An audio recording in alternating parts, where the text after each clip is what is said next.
నిప్పురవ మూవీకి రిలీజ్ అయినప్పుడు అసలు ఫ్లాప్ టాక్ లేదు. ఫ్యాన్స్ కు బాగా నచ్చింది, మిగతా వారికి ఓకే అనిపించింది. అయితే అనూహ్యంగా ఈ మూవీ బాక్సాఫీస్ వద్ద పరాజయం పాలవడానికి ముఖ్యంగా 4 కారణాలు చెప్పుకోవచ్చు. నంబర్ 1, బాలకృష్ణ విజయశాంతిల మధ్య ego clashes. Balakrishna top star, విజయశాంతికి కూడా అప్పటికే హీరోలతో సమానమైన స్టార్ హోదా వచ్చేసింది. సో తన ఇమేజ్ కి తగ్గట్టుగా తన పాత్రలో మార్పులు చేయమని ఆవిడ ఎప్పుడైతే కోరారో అప్పటి నుండి ఈ ఇద్దరి మధ్య భేదాభిప్రాయాలు వచ్చేశాయి. దాంతో బాలకృష్ణ తన పార్ట్ అయిపోగానే ఇక ఈ సినిమా గురించి పట్టించుకోలేదు, కనీసం ప్రమోషన్స్ కి కూడా అటెండ్ అవ్వలేదు. ఇంకో పక్క విజయశాంతి కూడా తగ్గకుండా ముందు ప్రకటించిన రిలీజ్ డేట్ కే మూవీని దించారు. అలా కాకుండా వీరిద్దరి మధ్య సఖ్యత ఉండుంటే షూటింగ్ సజావుగా సాగేది, సోలో రిలీజ్ ఉండేది, సినిమా చరిత్ర సృష్టించేది. నంబర్ 2, ఒకే రోజు 2 సినిమాలు రిలీజ్ అవ్వడం. ఒక స్టార్ హీరోవి ఒకే రోజు 2 సినిమాలు రిలీజ్ అయితే ఒకటి ఖచ్చితంగా ఫట్ అవ్వాల్సిందే. నిప్పురవ్వ మాస్ అండ్ యాక్షన్ మూవీ కావడం, బాలకృష్ణ నటన కొత్తగా ఉండటం ఫ్యాన్స్ కి నచ్చింది. కానీ లేడీస్ అండ్ ఫ్యామిలీ ఆడియన్స్ మాత్రం బంగారు బుల్లోడు మూవీకి క్యూలు కట్టారు.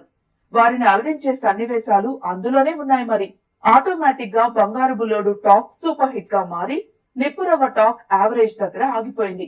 కొన్ని నిప్పురవ్వ చూద్దామని వెళితే దాదాపు అన్ని ఏరియాస్ లో పక్కనే బంగారు బుల్లోడు ఆడుతుండటంతో అంతా దానికే వెళ్లేవారు. అలా యావరేజ్ టాక్ కాస్త ఫ్లాప్ అయి అప్పటికి బాలయ్య కెరీర్ లోనే లాస్ మూవీగా నిలిచింది. నంబర్ 3, ఎక్కువ కాలం షూటింగ్. మన తెలుగులో సంవత్సరాల పాటు షూటింగ్ జరుపుకున్న సినిమాలు ఒకటి అలా తప్ప ఏవీ హిట్ కాలేదు. ఎందుకంటే ఆ లాంగ్ షెడ్యూల్ లో చాలా మార్పులు జరుగుతాయి, బడ్జెట్ ఎక్కువైపోతుంది, దానికి తగ్గట్టు బిజినెస్ కూడా జరగాలి, దాంతో ఎక్కువ రేట్లకు అమ్ముడవుతాయి. 1991 సెప్టెంబర్ లో ముహూర్తం షాట్ చిత్రీకరించుకుని 1993 సెప్టెంబర్ లో రిలీజ్ అయింది నిప్పురవ్వ. ఈ 2 ఏళ్లలో ఎన్నో పరిణామాలు. అందుకే మన తెలుగులో షూటింగ్స్ డిలే కాకుండా రకరకాల అగ్రిమెంట్స్ ఉంటాయి. నంబర్ 4, కథలో మార్పులు.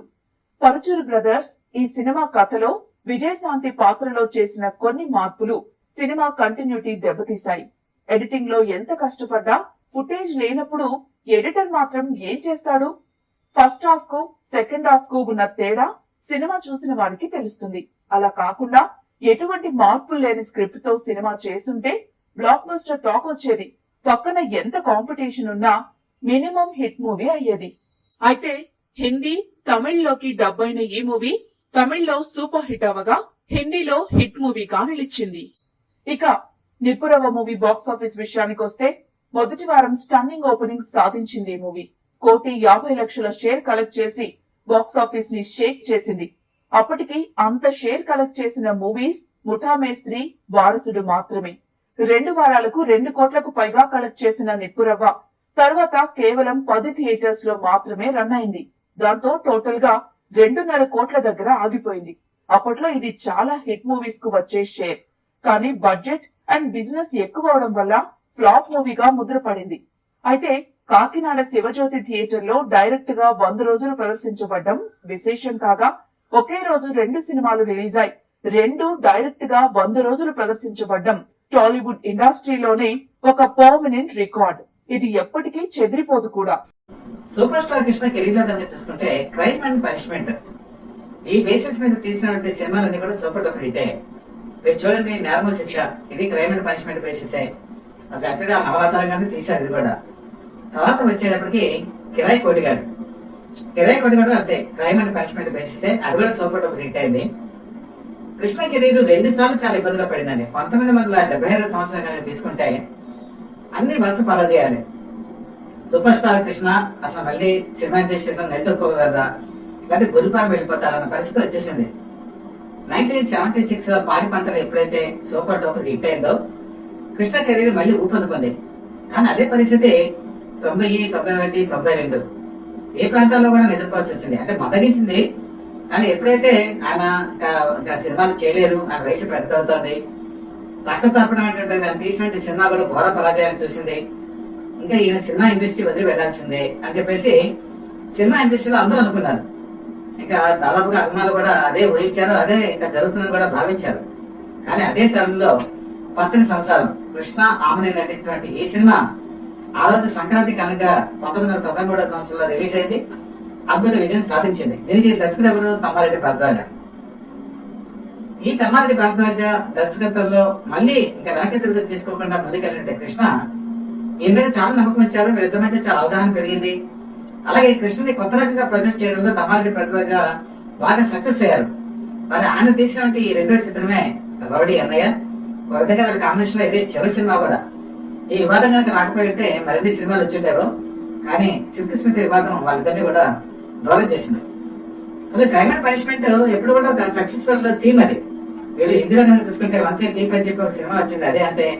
తర్వాత దుష్మన్ అని చెప్పి రాజేష్ ఖన్నా వచ్చింది, అది క్రైమ్ అండ్ పనిష్మెంటే. తర్వాత శిక్ష అని చెప్పేసి హిందీలో వచ్చింది, అది క్రైమ్ అండ్ పనిష్మెంటే. అంత ఎందుకంటే అతని సినిమా తీసుకోండి, అతని సినిమా కూడా క్రైమ్ అండ్ పనిష్మెంటే. మీకు ఇంకో విషయం చెప్పాలంటే రౌడీ అనే సినిమా అతని సినిమా దాదాపు ఒకటే. అందులో నాయనమ్మగా నిర్మలమ్మ నటిస్తుంది. ఆవిడ క్యారెక్టర్, ఆ క్యారెక్టర్ ని మేల్ క్యారెక్టర్ గా మార్చేసి మాధవ్ క్యారెక్టర్ ని చూపించడం జరుగుతుంది. అతని సినిమాలో అతనికి క్రిమినల్ బ్యాక్గ్రౌండ్ ఉంటుంది, అది చూపిస్తారు. కానీ ఇక్కడ కృష్ణ బ్యాక్గ్రౌండ్ చూసేటప్పటికి పబ్లిక్ ప్రాసిక్యూటర్ బ్యాక్గ్రౌండ్ గా చూపిస్తారు, అంతే. సినిమా దాదాపు కథనంతా ఒకటే. కాకపోతే ప్రేక్షకులు కొత్త రకం వైవిధ్యాన్ని అందులో చూపించడం వల్ల, మహేష్ బాబు నటన వల్ల వాళ్ళు ఏంటంటే సాటిస్ఫాక్షన్ ఫీల్ అయ్యారు. ఇక్కడ కనుక చూసుకుంటే రంభ ఆ ఒక్కడి అడక్కు అని చెప్పే సినిమాలో తెలుగు తల్లికి పరిచయం అయింది. ఆవిడ అంతకుముందు అసలు పేరు విజయలక్ష్మి. విజయవాడలో ఒక స్వీట్ షాప్ వాళ్ళకి ఉండేది. ఆవిడ ఖాళీ సమయాల్లో స్వీట్ షాప్ లోకి వచ్చిన స్వీట్స్ కూడా అమ్మడం జరిగేది. ఆవిడ ఆ టైంలో కృష్ణ సినిమాలు బాగా చూశారు. విజయవాడ అనేప్పటికీ జనక కృష్ణ ఫ్యాన్స్ బేస్ ఎక్కువ. సింహాసనం అనే సినిమాని ఆవిడ క్యూలో నిలబడి తెర మీద చూసి కృష్ణ అంటే ఇంత గొప్ప వ్యక్తి అని చెప్పి అనుకున్న రోజులేదు. ఆవిడ ఈ సినిమాలో కృష్ణ పక్కన నటించేటప్పుడు చాలా థ్రిల్లింగ్ గా ఫీల్ అయ్యారు. ఆనాటి అభిమాన నటుడు థియేటర్ లో చూసినటువంటి వ్యక్తి తన పక్కన ఆయన నటించడానికి, ఆయన పక్కన తను నటించడానికి ఏదైనా అదొక మొదలనుభూతి అని చెప్పేసి రంభ కూడా పలు సినిమాల్లో అనేక ఇంటర్వ్యూలో కూడా చెప్పడం జరిగింది. ఈ సినిమాలో ఓకే, ఆవిడ గ్రామర్ క్యారెక్టర్ లో బాగా నటిస్తారు, పాటలు బాగుంటాయి, సంగీతం కూడా విద్యాసాగర్ అని చెప్పి ఆయన సమకూర్చారు. ఈ పాటలు, ఈ సంగీతం కూడా ఒక విధంగా ఈ సినిమాకి ఎసెట్ అని అనుకోవచ్చు. ఈ సినిమా కనుక చూసుకుంటే తన వల్ల అన్యాయానికి గురైనటువంటి ధర్మారావు అంటే పబ్లిక్ ప్రాసిక్యూటర్ తను చేసినటువంటి ఆర్గ్యుమెంట్ వల్ల ఒక దోషిగా నిర్ధారించబడి మరణశిక్షలోనే మరణించిన తర్వాత ఆ కుటుంబానికి న్యాయం చేసేటువంటి క్యారెక్టర్ లో రౌడీ అన్నయ్య అవతరించి కృష్ణ ఆ ఊరికి వెళ్లి సహాయం చేయడమే ఇది ప్రధాన ఇతివృత్తం. తర్వాత ఆయన ఎలాగైనా సరే నిర్దోషిగా నిరూపించాలి అని చేసే ప్రయత్నం కూడా ఈ సినిమాలో కనపడుతుంది. యాక్చువల్ గా విలనిజానికి వచ్చేవాడికి ఇక్కడ కాస్ట్యూమ్స్ కృష్ణ పెట్టారు. కాస్ట్యూమ్స్ కృష్ణ కూడా చాలా అవినాభావ సంబంధం ఉంది. కృష్ణ డ్రెస్సెస్ కానీ అన్ని కూడా కాస్ట్యూమ్స్ కృష్ణ పెట్టారు, అందుకని కాస్ట్యూమ్స్ కృష్ణ పేరు వచ్చింది. కాకపోతే ఇక్కడ విలన్ కనుక ఇంకెవరైనా పెట్టుంటే మాత్రం ఇంకా సినిమా సూపర్ డూపర్ హిట్ అయ్యేది. ఆ రోజుల్లో మన బడ్జెట్ దృష్టిలో పెట్టుకున్నారు ఏంటో కానీ ఈ కాస్ట్యూమ్స్ కృష్ణ విలనిజం పెట్టినా కూడా పర్వాలేదు, నాకు కూడా బాగానే చేశారు. అయితే ఈ సినిమాలో మెయిన్ థీమ్ ఏంటంటే ఒక చిన్న ట్విస్ట్ పెట్టారు. ఇందులో వచ్చేప్పటికి బాబు మోహన్ కొంచెం సైడ్ గా నటిస్తూ ఉంటాడు కాస్ట్యూమ్ కృష్ణ పక్కన. విలనిజం అనుకోవచ్చు, హాస్యం అనుకోవచ్చు, ఏదైనా అనుకోవచ్చు. అతనికి ఒక ఇష్టమైనటువంటి నటి ఎవరంటే సిల్క్ స్మిత బాలకృష్ణ చూసినా, సినిమా చూసినా వాళ్ళ పిచ్చి వదలలేదు. ఇది సినిమాలో మనకి ఫస్ట్ చూపించినప్పుడు మనకు అర్థం కాదు ఏంటి ఇలా చూపిస్తున్నారని. కానీ ఈ సినిమాలో చూపించింది అసహజం అని చెప్పి ఎవరు అనుకోకూడదు. ఆ రోజుల్లో సిల్క్ స్మిత అంటే అంత అభిమానం చూపించే వాళ్ళు కూడా ఉన్నారు. 1982 సంవత్సరంలో ఆవిడ చాలా పీక్ పీరియడ్. సిల్క్ స్మిత అంటే ఏ సినిమా అయినా సరే ఉండేది వాళ్ళ పాట ఉంటేనే, లేకపోతే డిస్ట్రిబ్యూటర్లు ఆ సినిమా పట్టడానికి ముందు వెనక జక్కేవారు. సీతాకోక చిలుక సినిమా వచ్చిన తర్వాత వాటిలో ఒక నటి ఉందని కూడా చాలా మంది తెలిసింది. ఒకరోజు ఏవిఎం స్టూడియోలో ఈ 1982లో చెప్తున్నానండి, ఆవిడ జామకాయలు అనే వ్యక్తి దగ్గరికి జామకాయ తీసుకుని ఇందులో షార్ట్ కి ప్రిపేర్ అవడంతో సగం కొరికేసి ఆ జామకాయ అక్కడ పెట్టి వెళ్ళిపోయారు. అభిమానులు ఆ జామకాయని కొట్టడానికి వేలం పాట పాడుతున్నారు. అది ఎంతకెళ్ళిందో తెలిసినప్పుడు 750 రూపాయలకి ఒక వ్యక్తి కొనుక్కొని దాన్ని తీసుకున్నాడు. అంటే 82లో 750 రూపీస్ ఒక జామకాయ కంటే ఎంత రేటు మీరు ఆలోచించండి. అంటే ప్రేక్షకులకి అంత పిచ్చి అభిమానం ఉండేది. ఇందులో అలాంటి అభిమానిగా బాబు మోహన్ చూపించారు. ఇది వాస్తవం. ఆ రోజు అభిమానులు కూడా అలాగే ఉండేవాళ్ళని చెప్పడానికి ఉదాహరణ చెప్పారు. ఈ బాబు మోహన్ కి ఉండేటువంటి బలమైతే క్లైమాక్స్ లో చాలా బలమైనటువంటి ఒక విట్నెస్ కి ఉపయోగపడుతుంది.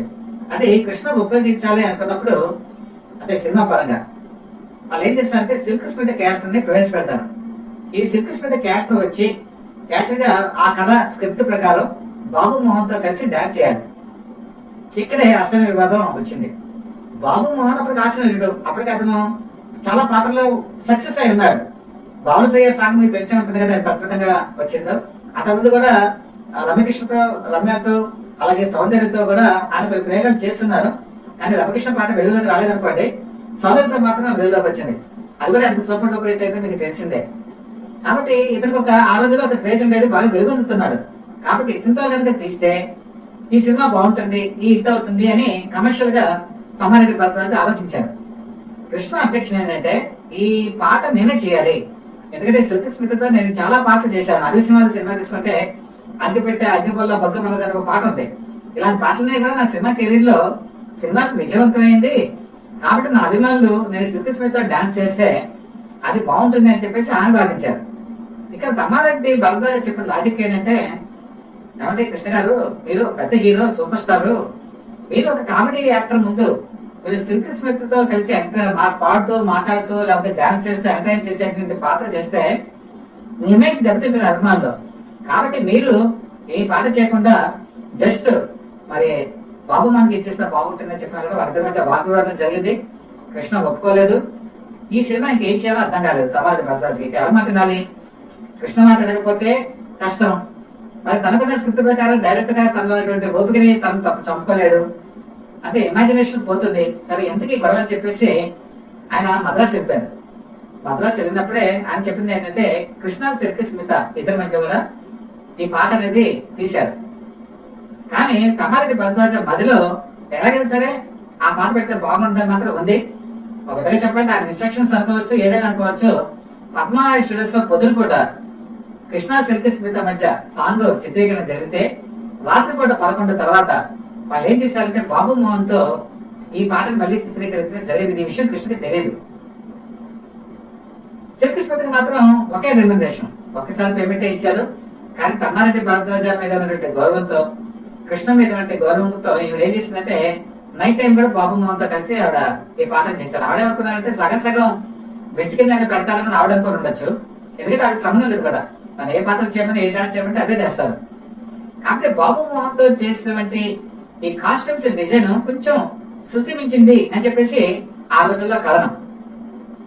ఇక్కడ మరి అభిమానులకి కానీ, లేకపోతే ఇప్పుడు మన ఈ వీడియో చూస్తున్న ప్రేక్షకులకు కానీ ఒక డౌట్ రావచ్చు, అది కృష్ణాంత్ ఎందుకు ముందుపట్టి పెట్టారు అని చెప్పంటే, సిల్క్ స్మిత్ ని అభిమానించాలంటే వాళ్ళలో ఆ రోజుల్లో రజనీకాంత్ ఒకటి ఉన్నారు, ప్రభు ఒకటి ఉన్నారు, అలాగే సూపర్ స్టార్ కృష్ణ కూడా సిల్క్ స్మిత అంటే ఒక అభిమానం ఉండేది. ఇది ఆ రోజుల్లో ఒక వాస్తవం. ఎందుకంటే అభిమానులు ఉండటంలో తప్పులేదు. ఇప్పుడు కృష్ణ షూటింగ్ లో ఉండేటప్పుడు ఎవరితో మాట్లాడేవాడు కాదు ఆయన, కానీ ఒక జయపడితో మాత్రం మనసు మాట్లాడేవాడు. అది విజయ్ నచ్చేది కాదు. చాలా షూటింగ్ సెట్స్ లో ఆడ వచ్చి అబ్జర్వేషన్ చేస్తూ ఉండేది. ఒకసారి ఊటీలో జయప్రదతో క్లోజ్ గా ఉండటం అన్న విషయం గమనించి వచ్చి సెట్స్ లోనే జయప్రదని తిట్టినట్టు సందర్భం కూడా ఉంది.